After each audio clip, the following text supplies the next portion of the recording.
we have been getting great feedback about the resources and really appreciate you doing tooth activations with us this month. Happy to do it. Well, welcome to another month of Extra Expert Q&A, May Gemini edition. And we're back with Michelle because she gave us such rich deep dive class that the people had questions. And so even though we've introduced you once, I want to introduce you again. But by that, I mean, I'm going to mostly give you the floor. But Michelle has been a roaster for like almost a decade and a half and is an excellent teacher. And I want her to talk about her. And then once you are done introducing yourself, we'll move on to the slides and I'm going to start asking you some questions. Great. Yeah, I am Michelle. I am currently the head roaster and quality assurance manager at Equator Coffees, which is in Northern California. Though I am originally from the Gulf Coast and then I lived on the East Coast, so I've now hit all the coasts in the US. I love roasting Pacamaras, as the slide says, but I like to drink all kinds of coffee. Like many roasters, I'm always looking for new things because we're maniacs. And yeah, outside coffee world, I'm also very into fruit. I just got a nice big box of plums from Frog Hollow. And I foster cats for an awesome organization called Cat Town Oakland. So that's me. Wonderful. Can you tell us, just because I'm curious, a little bit about your what the cat fostering looks like? Yeah. So Cat Town is a cool org. They take cats out of various city shelters in the Bay Area that are having a hard time getting adopted, have high medical needs, things like that. And then they have their own cat cafe. So they had the first cat cafe in the US. And then they have like little cat condos. So some of the cats are there, and then some of them that they feel need to be in a home get fostered. So we are on our third foster. Her name is Kiki. She does tricks like a dog with a clicker and treats. So she's very smart and a menace, which is perfect. And she just had 6 teeth out. So she is currently nicknamed the Toothless Wonder. Well, that seems relevant. I believe that puppy has also just lost 1 tooth and might lose some more. Peppy, she's 10. So we have a lot of beautiful toothless wonders among us. Yeah. Great. Okay, well, let's get into these questions. And, you know, they're meant as like springboards for conversation. You don't have to like answer directly. If it leads you to a place that you want to talk about, feel free. And then Debbie is great about like putting stuff in the chat because I think one, I know that she just started roasting, so she's an excellent demographic for this. And then I have a long history of roasting, and Ivana's never roasted, so we kind of have everything. Everyone. Yeah. Perfect. But yeah, I know that in thinking about when you started roasting, I think it's also when I started roasting, which would have been 2013 or 14, so kind of in the same era. And I found all the roasting resources was maybe Scott Rayo's book had just come out. Yep. And you could find Rob Hoose's manifesto at the time before it was bound into like a weird paperback on some of like the forums. And that was kind of it for roasting materials. It was a lot of lore, word of mouth. And like people being secretive. Totally. And like, again, just I want you to take the floor here in a second, but like I got the job because the men that they offered the job to outside of the company declined. And then the question that was asked to me was, can you pick up a bag of coffee? So I'm wondering what your experience was like getting into roasting. How did you find out about the role? Why did you pursue it? What was your like onboarding and training like, you know? And what have you, we'll get into like kind of now versus then, but if there's really salient, like this is what I've seen that's changed or whatever. But Yeah, I have maybe like a less conventional story for how I ended up roasting than a lot of people, and I always like to frame it as like I feel very lucky. I started out as a barista like a lot of people do, but I was working at a small, very community-oriented coffee shop. Coffee was not the center of things. It was also like a bookstore and a lefty space. But I've always been interested in food and food as a social and political thing. So very quickly I was like, oh, coffee has this huge reach and touches a lot of people and has a lot of significance both for the people producing it and like culturally for people as like this meeting point. And we had like a main coffee supplier at that cafe, but there was a small worker cooperative that started kind of teaching themselves to roast. They really didn't know what they were doing, but they started supplying coffee to us, and their mission was very focused on having a sense of solidarity with the producers. And so it was a good fit. And so we were kind of making it work and giving feedback and being like, yeah, this is okay. They like rigged, before they could afford to buy a roaster, they rigged a big metal drum on a grill. So, you know, it was cool. And so I would, you know, talk to them when they deliver. And it was 3 folks at the time, but Casey, who is still my close friend, was really behind a lot of it. She had been working in coffee in the Midwest before she moved to Baltimore. And I was just curious. I had a background in graphic design and printmaking and book arts. And I used to be a teaching assistant when I was in college for the letterpress class. So I was not really afraid of like big machine, need to tinker. Yeah. So I asked if I could come just see what they were doing. They had bought a small Diedrich, and I kind of started hanging out. And then, you know, like many projects like this, once it became like a business, the 2 other people were like, I was just kind of fucking around, and they kind of wanted out.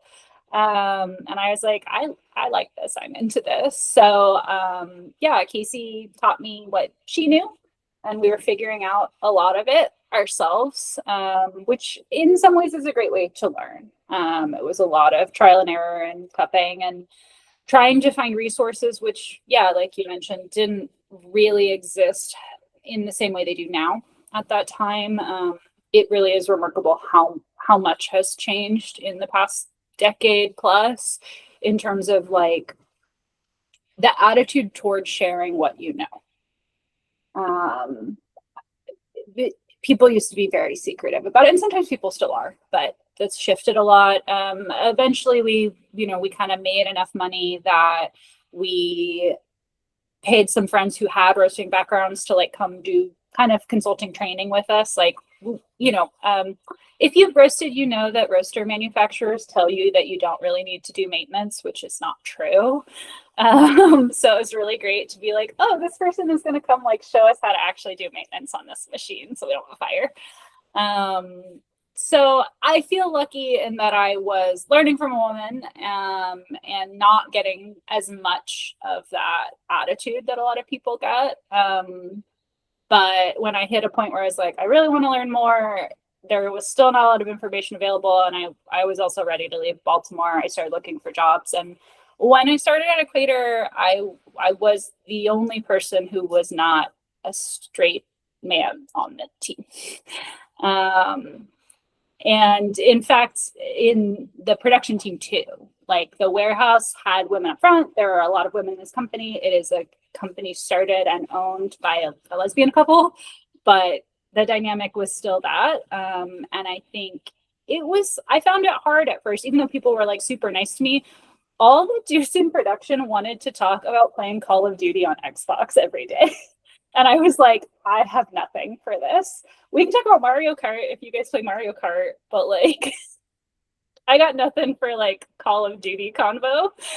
So it was challenging. And, you know, I did have to kind of like prove to a lot of people that like, no, I can move a bag of coffee. I'm good. Like, I got this. I have form for lifting and I'm happy to do it, because people were always trying to be like, help me, which is sweet, but it's my job to move the coffee. And it remains hard sometimes to hire for a warehouse environment. I think a lot of people don't imagine themselves in this environment if they don't meet a certain demographic, and it doesn't have to be that way. But it's still a little bit of a thing, which is hard. Totally. And I think that like I felt similarly of like, watch me move this bag of coffee. And now I'm like, it's your job to move this bag of coffee. Like company. Like this is my job and it shouldn't have to be. But yeah, we should have green handlers and like equipment. Totally. I think we're going to talk a little bit about taking care of our bodies later, but let's hop to our next slide. Because here we are. Yeah. What are the changes that you've observed? Yeah. I mean, the industry on the whole has changed a ton. But I think especially with roasting, there is, I think I witnessed more willingness to talk about what you're doing, why you're doing it, and to not lay down that stuff like it's the law. I feel like some early roasting books really were like, this is the way. And I don't agree with that. You know, I think ultimately we sell something people make into a beverage that they're going to want to make however they want to make it and how they enjoy it, which is totally fine. And I think sometimes people get obsessed with being some kind of decider of taste, quality, whatever. If what you're doing works for you, for your customer base, and is compliant safety wise, both in like a health way and in a like worker safety way, I think it's fine. You know, people are like, oh, you can't have a flick at the end of your roast curve. It can't go back up. If it tastes good to you, who cares? And especially because I think people forget that like thermocouples and machines are an air temperature measurement and they're imperfect. There's stuff moving around them. There's air moving around them, but there's also coffee moving around them. So whatever your roast curve says is happening, you don't know that that's what's really happening. There's not a little thermometer in each bean in the roast. So, and it's like there's pluses and minuses to like roast logging software, right? Like it's so helpful. I learned to roast, like that stuff was just starting to come out. We couldn't afford it. We couldn't justify it. I logged everything by hand. And it was good to do it. Like I can roast if Cropster freezes. That's helpful. Yeah. But it also allows people to make these judgment calls about their roast before they've tasted it. And I think that's dangerous. I feel like I learned the most from coffee by tasting every variation that happened. And yes, there are things that, you know, I see consistently, certain qualities, certain patterns that like, yeah, I usually like a coffee when X, but it's not hard and fast like that. It's an agricultural product, like unexpected things happen. And to me, it's part of what's motivating about staying in coffee and continuing to roast is like, there's never a perfect end. There's never, you learned everything. You can decide you're just ready to move on, which is also fine. But like, it's kind of cool that every day something can be a little bit different and there's new things to discover. And yeah, the roast logging software is a big part of that. It's so useful to like go back to last year roasting something and go, okay, like what did we do? What worked? What didn't work? And not need to do that from memory, but like have all of this data. But it's tricky because it makes it easy to just think you should do the same thing again or think that you know, without tasting. And ultimately, this is something we drink. We need to taste 100%. It. And there's actually, I was talking with Chris Hendon last weekend, who has been doing, you know, he's had a lot of cutting edge contributions to coffee science with like freezing or adding water. And right now he's zapping coffee with electricity and literally like eliminating phenol, which is crazy. But wild.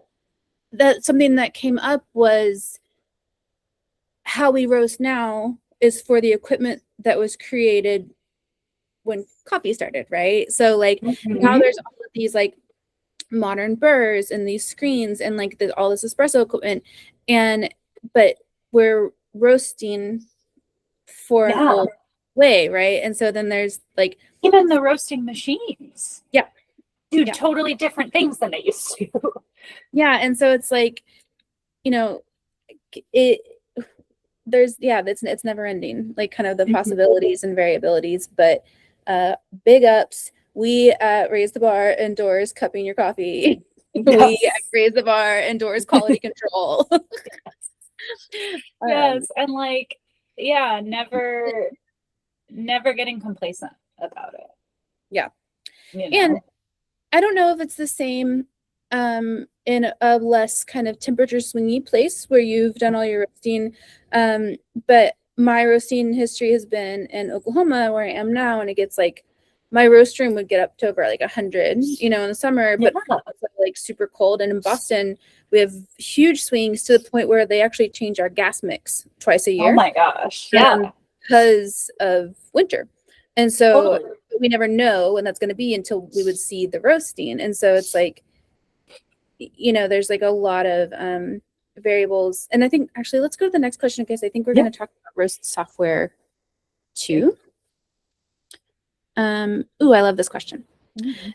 So typically, and I would say this is a trope, but pretty common that roasters are pretty solitary creatures. Yes. Love to be in the back. Mhm. And you work with each other, you work with your green buying teams, you work maybe with your salespeople, and occasionally might with baristas, but like certainly rarely customer facing. Yeah.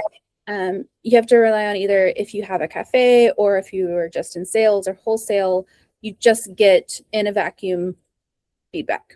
Um, And you often, often get it late, like too late to do anything. um, and we do a lot of like talking to baristas, but we have a pretty broad community of people in wholesale or kind of out there in the world. Like, what is a good way to communicate, and what do you wish that people that are working with your coffee knew about roasting that can help them better communicate? Yeah. I mean, I guess maybe I'll start first with what I wish I got from them because, I taste our coffee a lot and I taste a lot of other coffee, but I mainly do that in like two main ways. One is cupping, which doesn't really replicate any form of brewing, and then like making myself coffee. And I might fuss with that a little bit, but like I hop around between different coffees a lot. And so the thing I don't think I get as much as I'd like to, and I'm trying to pull it from like where I work has a bunch of cafes and they do have a quality assurance person just for retail, but they're very busy and I don't always get like I want to know if the coffee is performing consistently for them because I think there's a whole world that I could dig into deeper and that roasters could dig into deeper because we're saying, oh, I'm going to do the heat application a little bit different because like I can get the coffee to do what I want that way. But I don't actually know a lot about how that might change how it brews. That's something that like I don't think there's a lot of research about yet is like okay, I know what happens roasting wise if I introduce more aggressive heat early or hold the burner steady through development versus tapering or whatever. And I can say, okay, that was a better roast because it tastes good and, it hit all the parameters and I didn't have to make, for me, a lot of the time, like I want to make as few adjustments as possible and like not feel like I'm fighting the coffee. But I don't know really like what that might mean for brewing. And maybe it doesn't mean that much. Maybe as long as my weight loss and my development and my end temperature are the same, it brews about the same. But I wouldn't be surprised if like how I get there can impact brewing. And consistency is a big part of what customers actually are looking for, right? They want if they have a subscription to a blend or an espresso, they want it to perform the same. Most customers are not the very vocal super coffee nerd who's got like 3 grinders and a distribution tool and they're calibrating their water and those people exist obviously, but a lot of the business is like okay, we have, 5,000 active subscriptions and X% of them are just this one blend, and that person puts it in their, Mocha Master or whatever every day. Is it performing the same for them? Are they getting the same experience? And I think baristas are better positioned to get that information. Unfortunately on my end, mostly what I hear is the complaints. Every once in a while, someone's like, oh, I should forward Michelle this like compliment we got. But, a lot of the time people don't say anything if nothing's wrong, but they do say something if something is wrong. And sometimes they're wrong. It happens too. But yeah, I wish we got that feedback too. And I think like our baristas are best positioned for that. It's like, okay, how many shots are you pulling every day? I want to know, like, if you had to grind finer for one lot, like I want to know and I want to look at that. And maybe it's not happening. Maybe it's not, I'm hearing it, but I don't know. Imagine it's happening. Yeah. It's a variable product. Yeah, I think as far as like what I want baristas to know and to communicate with customers, oh gosh, I mean, I feel like the thing I encounter the most is that a lot of people who are not cupping coffee professionally, tasting coffee professionally, mix up sour and bitter. That's studied. I'm going to find this paper. There is in Western culture specifically, there is a known and studied verified phenomenon of sour bitter confusion because we don't teach taste words in the same way that we teach like color words. Like most people who aren't colorblind know like aquamarine versus cerulean versus baby blue, whatever, but we don't have the language. And so it's very common, coming from like my educator background of like sour bitter confusion, and even in younger cuppers that can be pretty challenging too. So you are right. Yeah, and I think it's important to know that, not to like tell the customer they're wrong, because that's not helpful.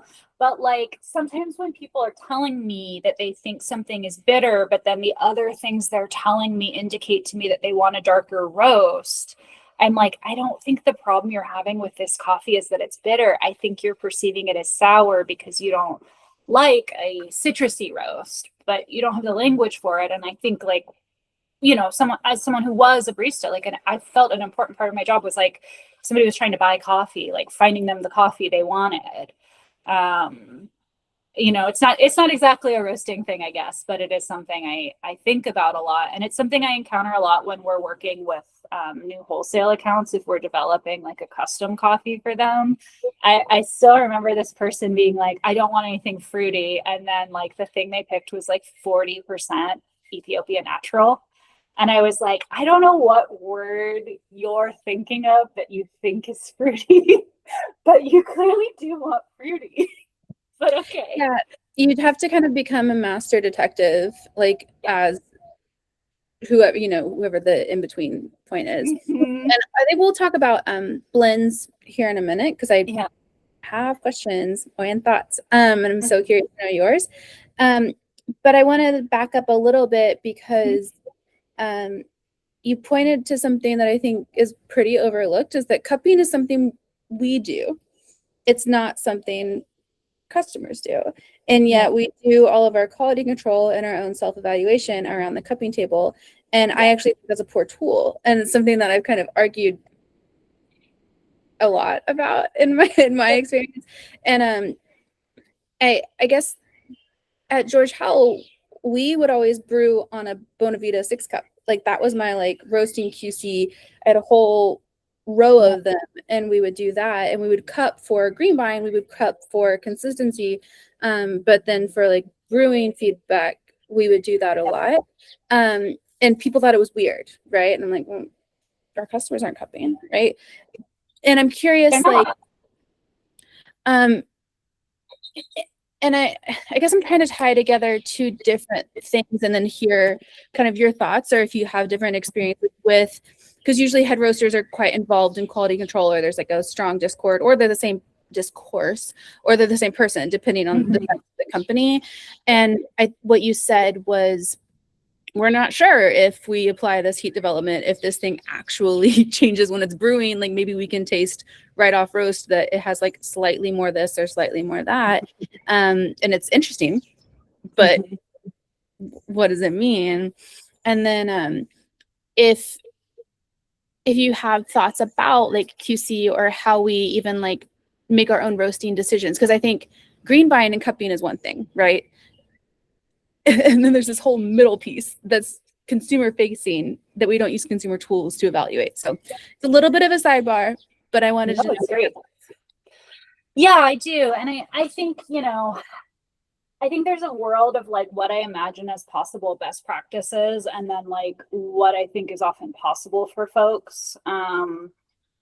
The situation I'm in is like rapid growth for the company, and it's been on a growth trajectory while I've been here. I've been here through COVID, so I saw the slump but the climb back up, and it's happening very fast. And so, I can imagine a million QC tools and QA tools and doing more tasting more ways.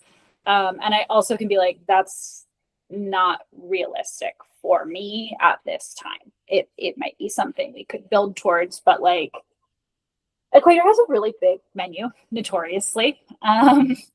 We usually sit around 8 espressos alone. I know, as someone who used to buy at volume from y'all. It's a little wild.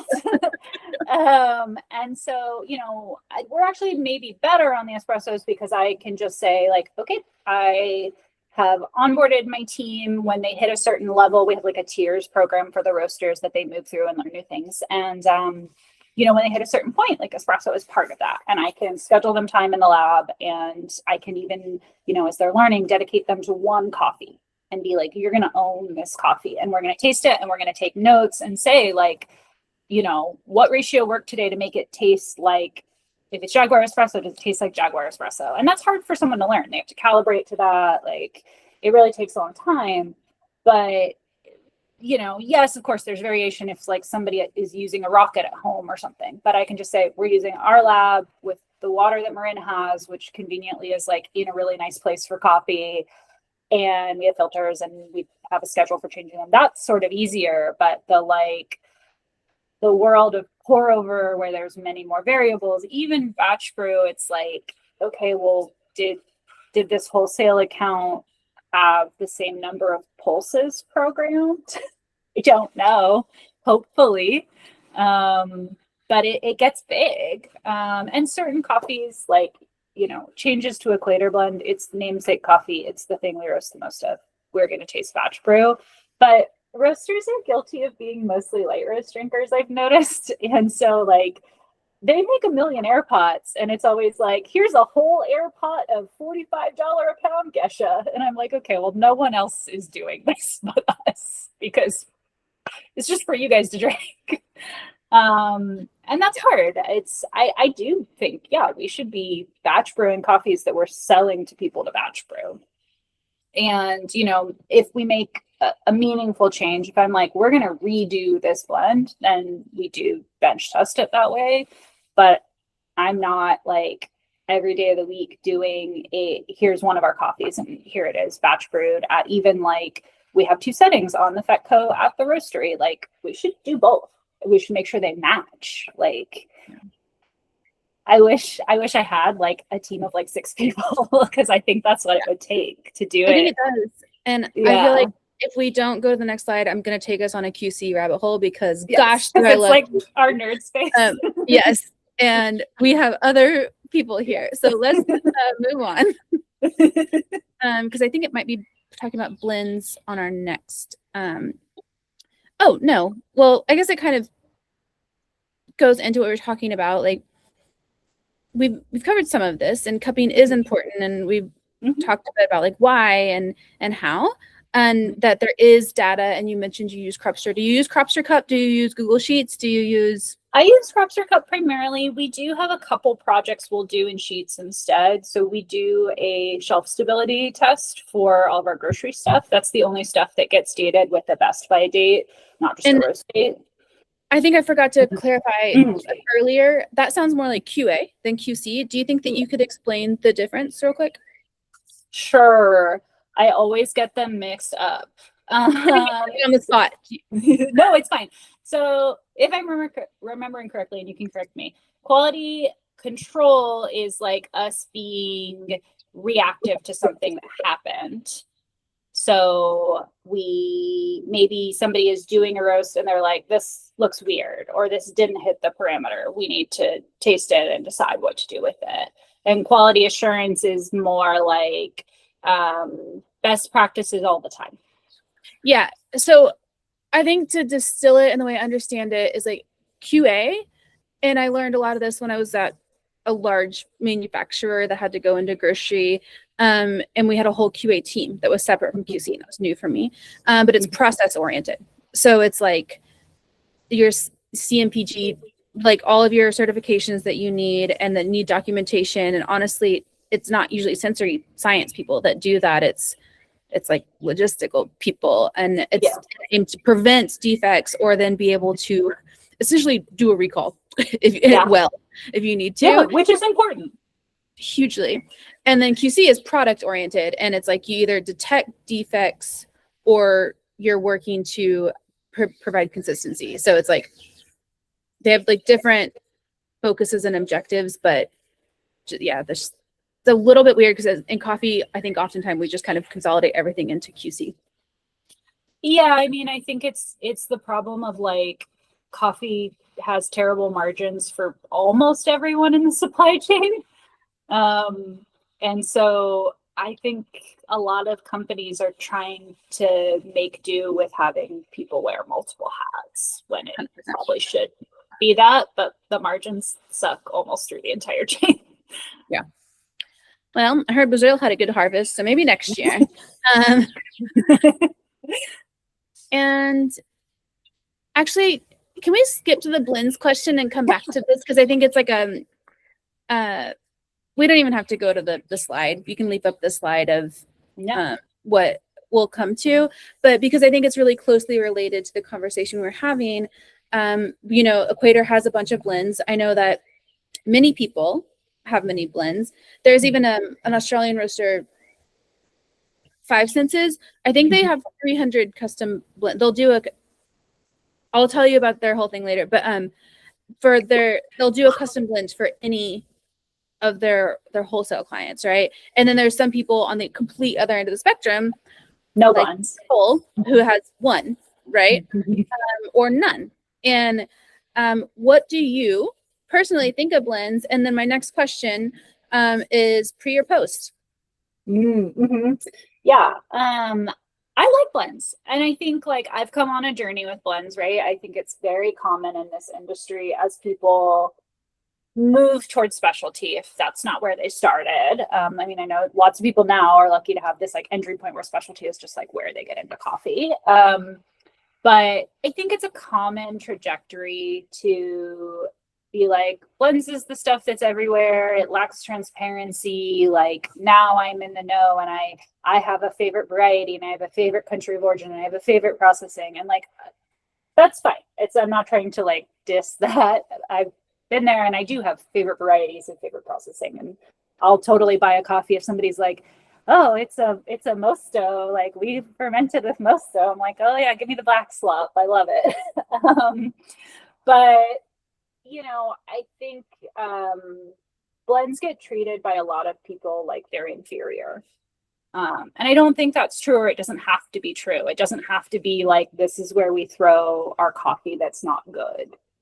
There's certainly places that do that. But, I think maintaining consistent blends is a really interesting challenge for roasters. And I think some of it's just about having that mindset that like, making something taste the same all year when your component coffees are going to change, when the weather and the humidity are going to change, when even if you held the same coffee all year, it's going to change, is really an interesting challenge, and it's fun. If you freeze it. And then if you freeze it, right? Like there's a whole world. But at some point you're going to hit a new harvest too. So even if it's the same coffee, it's not the same coffee. Like I kind of love it. It's fun. And I also like, I feel like some of our blends are my friends. Like I'm like, oh, I know that one. And I know like I start to know what is quintessential about it. Like, yeah, I'm an experienced cupper. I'm gonna notice that it's different than it was, but we have these certain qualities that we're like, this is the key thing about this coffee though. And if it doesn't have that quality or that set of qualities, it's not that blend. Totally. And like, as someone who's kind of running around in the world, but knows that counterculture distributes to all Whole Foods, I can go to a Whole Foods and get a bag of hologram and know what I'm in for. You know, like Yeah.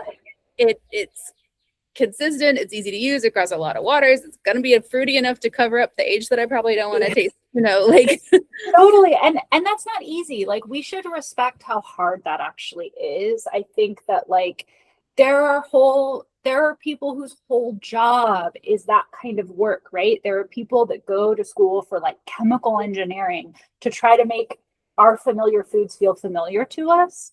And my experience is that the majority of coffee drinkers want that experience, right? It's why we have companies with names like Ritual and Ceremony, because for most people, coffee consumption is that, right? They want the familiar and the consistent, and it's how they start their day every day. And it's like it's their little like Agent Dale Cooper treat for themselves every day, and they deserve for it to be the thing they wanted, especially because like when people really love a coffee is when they tend to splurge on it, right?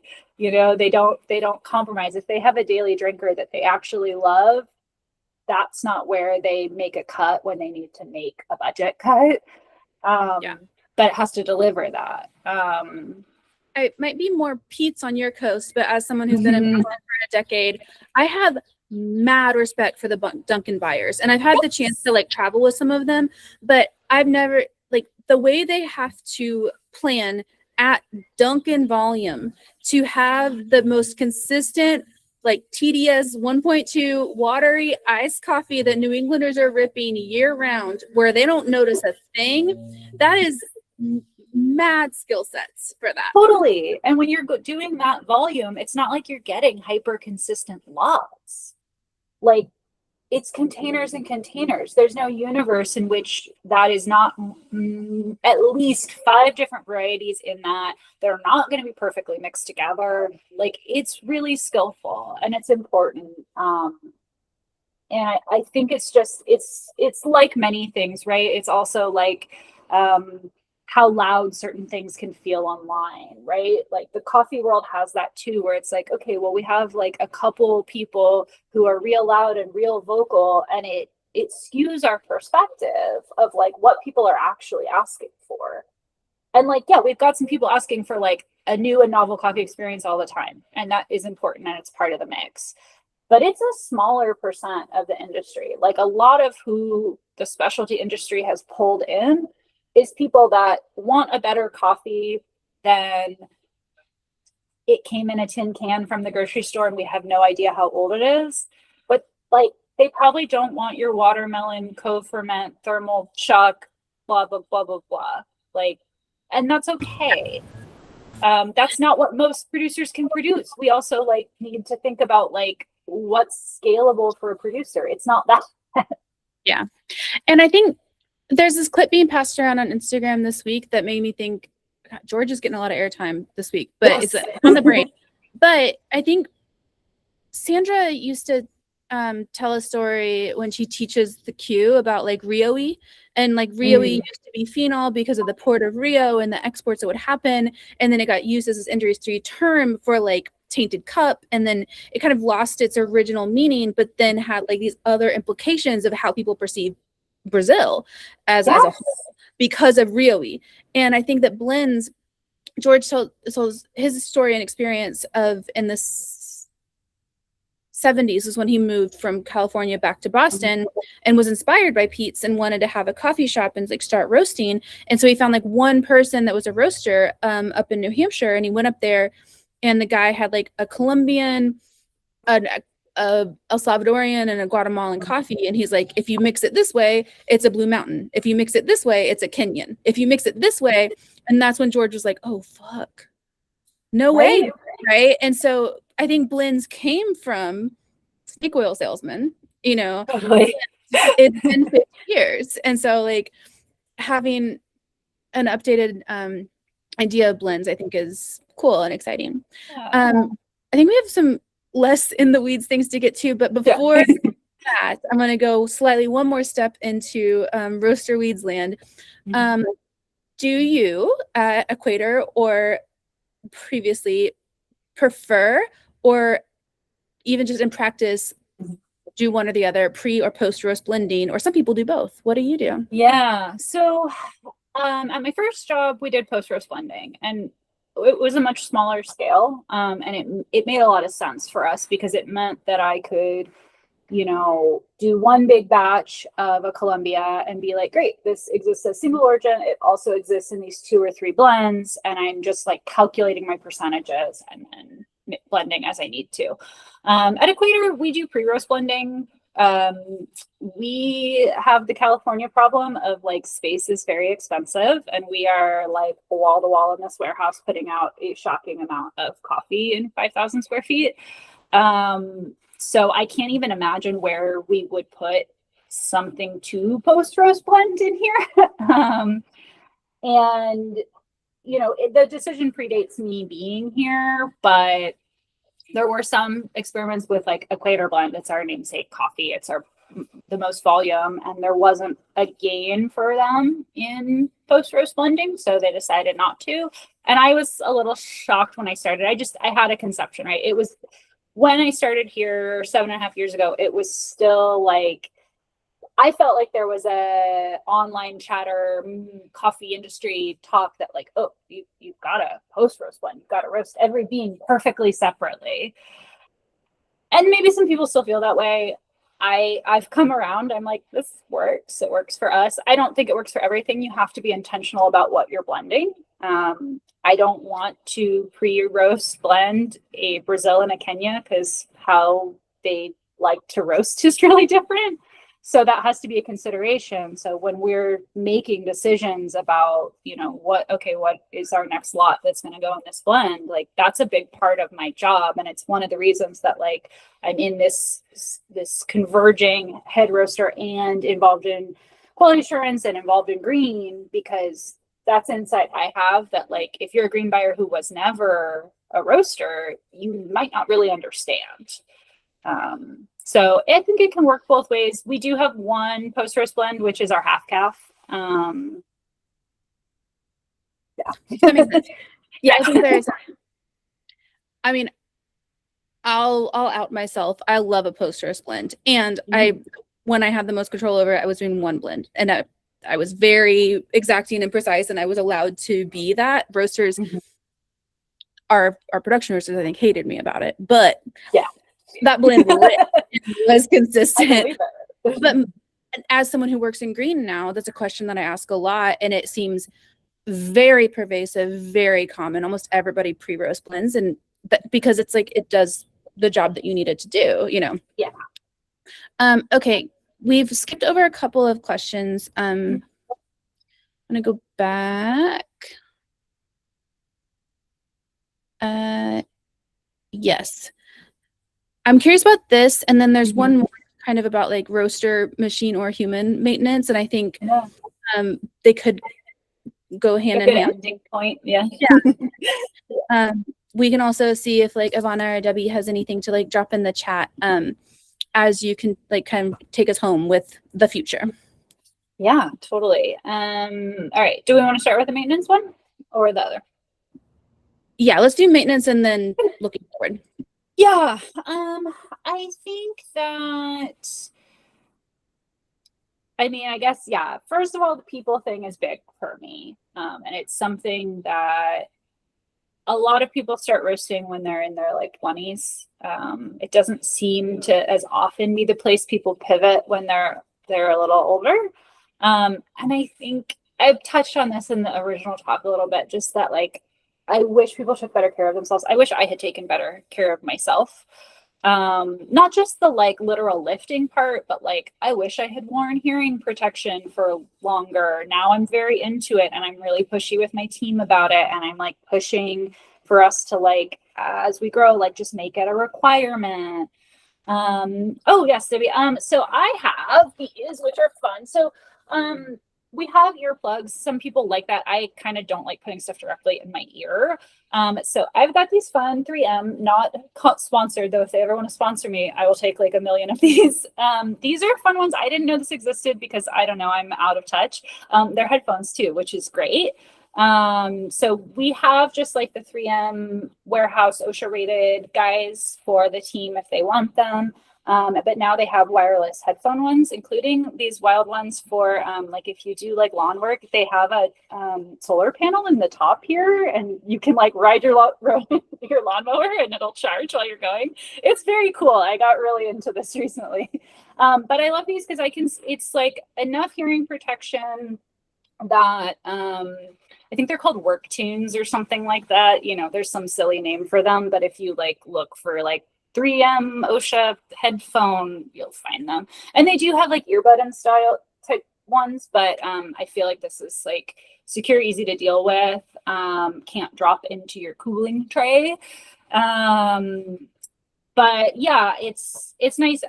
I can still hear what's going on with the roaster. It took a little time for me to get used to like, okay, all of the sort of sound signals now sound different to me, but I can still hear them. I can hear if somebody's trying to talk to me. I think that people with earplugs, I find it harder, like in your earplugs, harder to tell if somebody's trying to talk to me. These don't have like noise cancellation, which is actually kind of terrible for your hearing, because it's just like little sound waves in your ear. But yeah, the hearing thing, I can tell I don't hear as well as I did when I started roasting 14 years ago. And some of that is aging, but like it's not all of it. There's vacuum loaders and forklifts and all this stuff going on. And you don't really like get hearing back. So maybe they'll invent LASIK for hearing or whatever someday, but would highly recommend. And if you're in an environment that doesn't have some kind of dust mitigation, wearing a dust mask or a respirator is a good idea. Certainly when doing maintenance, I think that's really big for maintenance because like anything burnt, creosote is carcinogenic. That's just kind of how it is, and you shouldn't breathe in particulate of burnt stuff, just like you're not snacking on charcoal briquettes. Hopefully, I don't know, you to you, I guess. I do eat burn-ins, and I know that. I mean, sure, yes, I enjoy a little crispy grilly guy all the time, but you know, and I think moderation. Also masks for cleaning, but also masks for green scooping too. Green dust is, I think, I don't know if there's studies on this one, but I think you could like develop allergies over time to green dust. People definitely do. And I had kind of forgotten that, and I walked up actually into the George Hall warehouse a couple weeks ago, and I hadn't been in a long time, and I was like sneezing, and I was having reactions, and that it shocked me. So yeah, the green dust is one too. Yeah, I think it's just stuff that it's not heavily studied, but you work in the industry long enough, you start to encounter it. You have a roaster you work with who takes antihistamines every day because as soon as they walk in the warehouse, it's just like a rash, you know? And I know lots of really talented people who were like, I had to pivot in my career because I was a roaster. I stopped doing that. I was just doing sample roasting. I was able to do that for a little bit, but even that started to be too much green dust. Like, it's a real bummer. And you know, some places have some kind of like pre-roasting cleaner or whatever, but if you're unloading a truck, you're still getting it. I mean, it is an irritant for a lot of people, and it's an irritant that usually is developed. It's not common for people to just immediately have an allergy to green, to green dust. So yeah, I think that stuff is really important. I don't know if I think this is most people don't know about roaster maintenance, but my like soapbox is like, please stop scraping your roaster with a paint scraper. It just puts gouges in the metal that are harder to clean, and that's not sanitary. And we have the beautiful world of Urnex products. I also am not sponsored by Urnex, but would love to be. We are sometimes, and I will tell them that they're now on Patreon and owe us more money. But like Capisa works on a machine. They briefly had a line of roaster products, and I'm really mad they went away. But are they gone? As far as I can tell, you can't get the spray anymore, which we just mix up the powder, but it's been harder and harder to find the powder. Maybe they're still making it. We will, like, when we do find it somewhere, I just order like as much as possible. And I, like, the last time I saw Maria Cleveland, I was like, bring back all the roaster products. But a lot of roasters were resistant to them. I worked, now a lot of my team is newer to roasting. I have a couple longer term people, but when I started here, we had a lot of very long-term roasters, like somebody who started roasting the same year Equator was started. So he was on year like 25 when I started working with him. And there was such resistance to cleaning in that way. They were just like, you scrape it and it's seasoned. And I was like, okay, well, these are Loring's and they are stainless steel and you don't need to season stainless steel. Like, that's just not how that works. But like, there was just this like, you paint scrape it till you're you feel like you're done. And I was like, we can get down to the metal with hot water if we like don't want to get there. Okay. Yeah. And the Urinex stuff like really helps. So it's like, okay, you know, we're doing the hot stack maybe once or twice a year. It is going to need a soak. We have a bucket specifically for soaking cooling pipes. But that's my that's my big one that drives me a little mad is the like, it's seasoned. And I'm like, the hot stack?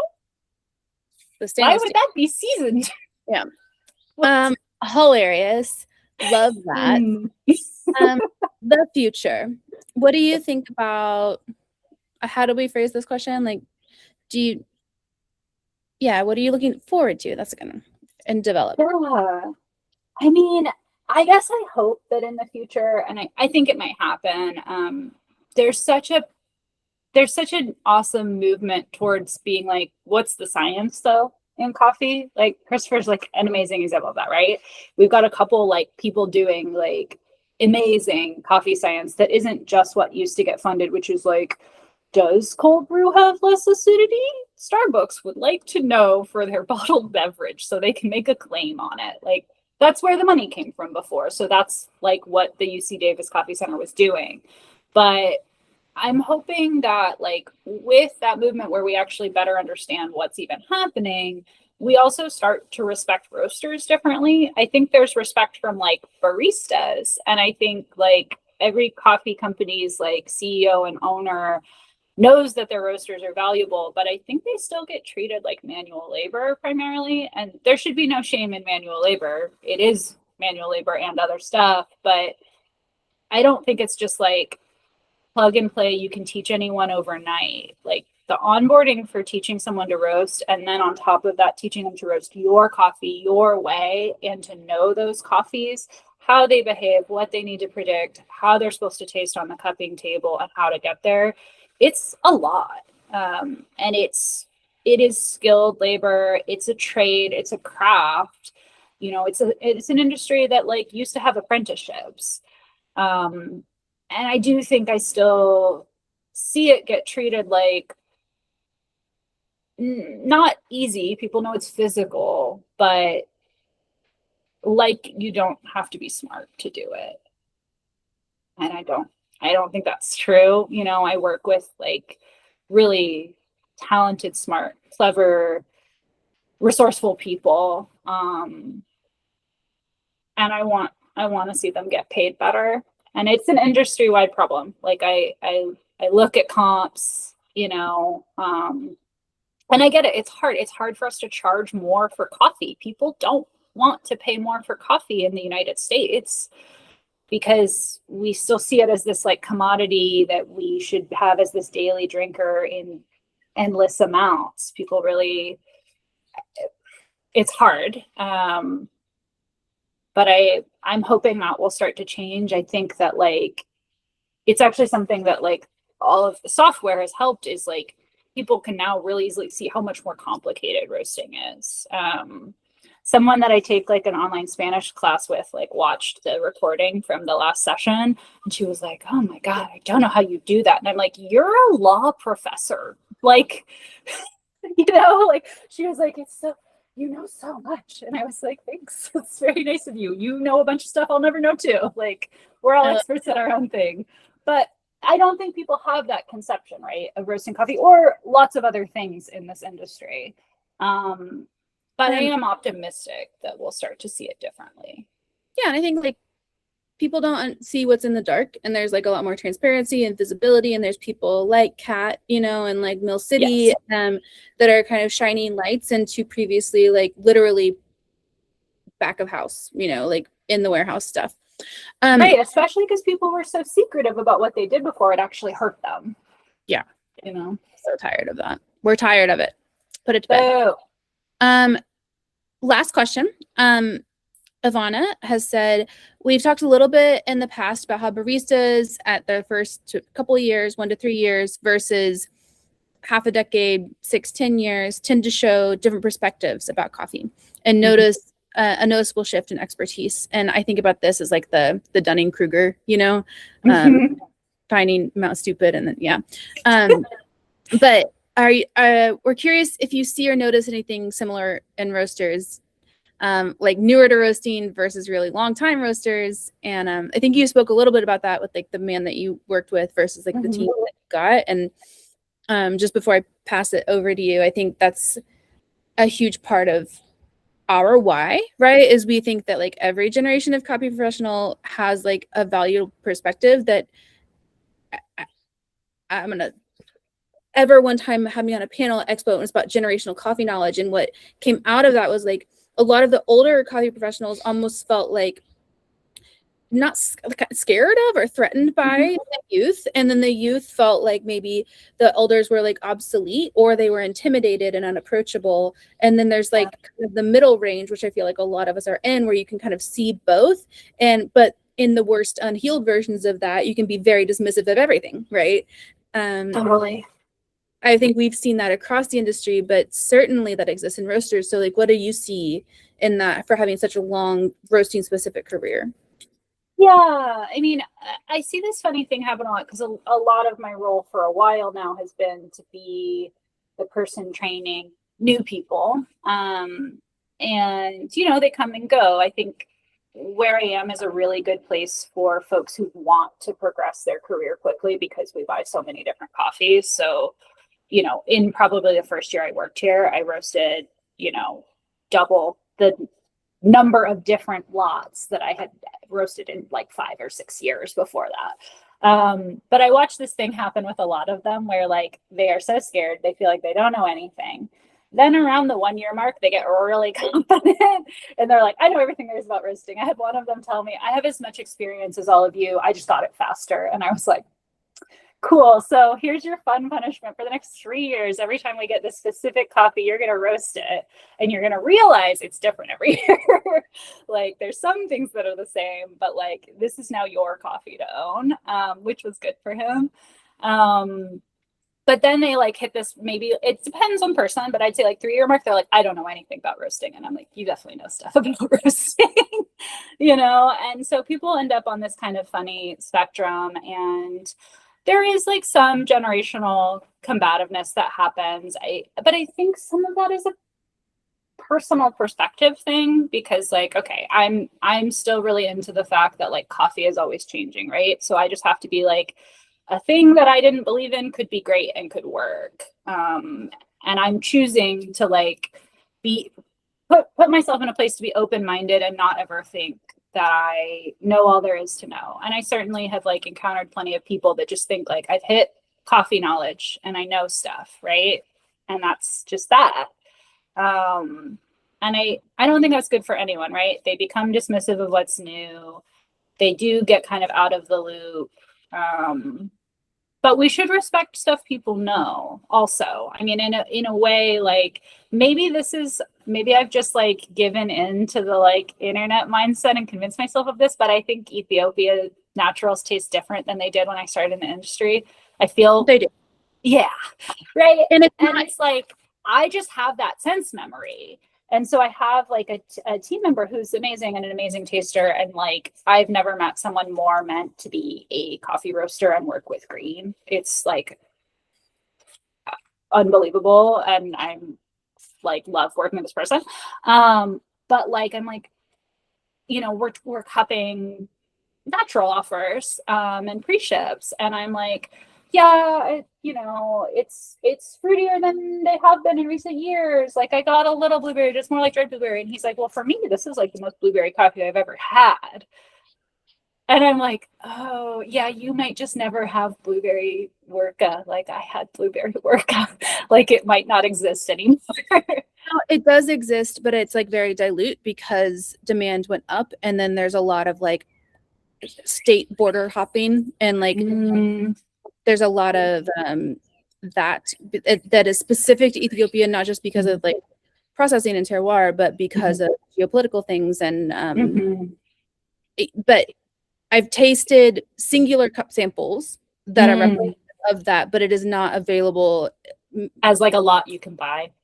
Yeah, or like at the volume that we would want to buy it or used to be able to buy it. So, but you're 100% right, and it is interesting, kind of those fresh eyes looking at something that we've like made peace with, or like sometimes you fight a fight for so long and you can't be whatever you're doing isn't gonna make the change, and then somebody and you give up, right? And then somebody else comes in and have you tried this approach to that?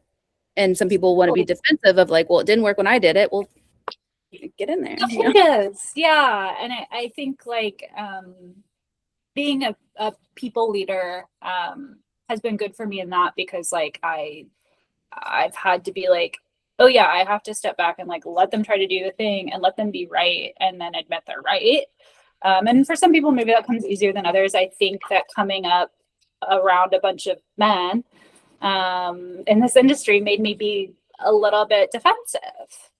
But it's different now. I mean, my team is still mostly men, but they don't have that same attitude that like, I mean, they come in and I'm their boss. And so their perspective isn't that I can't do it, right? I don't need to like start like braced. Yeah. That's important, for me to remember too. So yeah, I do think there is that thing still happens. And I think the generational knowledge of the industry is really important. Those contexts are important. I get a lot of questions about why we do certain things. And it's like, okay, well, here's the like multi-part story of like the why.